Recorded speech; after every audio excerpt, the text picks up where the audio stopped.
I finally got another game of 40k coming out this weekend, so you know what that means. It's back down into the battle scribe mines to cook up a spicy new army list that I'll inevitably fail with. In a previous video, I talked about how I make way too many army lists. Either tweaking lists constantly to make tons of variants, or making lists for armies I don't play, don't intend to play, and don't even intend to collect. This time I want to dig into two main issues that I come across when I make army lists that probably contribute to the amount of variants that I make. These aren't going to be tactical problems. I'm probably making tons of those without really realizing it. These are issues that I come across pretty much every time I make a list. It means I'm never truly happy with any list I build. The first is making a list with a unit I really want to try and then realizing I haven't actually made it. A good example here is the Court of the Archon for Drukhari. Really interesting unit made up of 4 different models, although realistically it's just 3 because no one uses them in USI. Seems to be popular, but the problem is I actually need to just make the Slith. Because Games Workshop don't sell them anymore, thanks Games Workshop, it means I have to kit bash my own. I made one ages ago and I have the parts to make the other 3, but I just haven't got round to it. Other examples here include Grotesques, being able to make a real space raid because I don't even own a Homunculus, and my entire Screaming Ravens army. And as a quick note, this is for stuff that I haven't built, not that I haven't painted. Yes, I have seen all your comments about me being the kind of person who plays with unpainted models. Look, I'm playing with my friends, and yes, it does look bad on the table, but it at least gets me playing the game. So I'm coming to your house, raiding your fridge, taking a dump in your sink, forcing you to play a game with me with my unpainted models, then stealing your cat on the way out.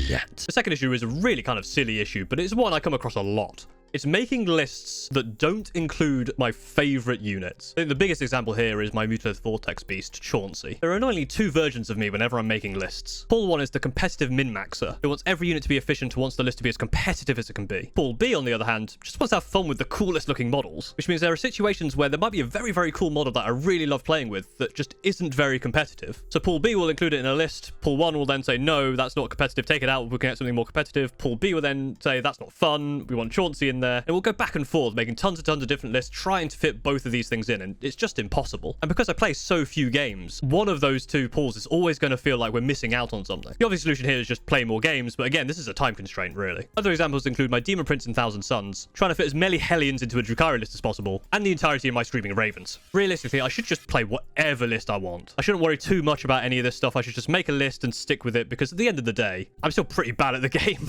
It doesn't matter. You could give me the best list from the best players in the world, and I'd still probably be able to pilot to the last place at a tournament. But are there any struggles that you have when you're making army lists? Do you come across these problems that I have as well? Yeah, I really enjoy reading your comments to see what you guys are saying. Whether you find this relatable, what are the tips you have, and other things that you guys come across. That'll be it for this video. Thank you again very much for watching. If you did enjoy this video, go ahead and like, comment, subscribe, all the good YouTube stuff.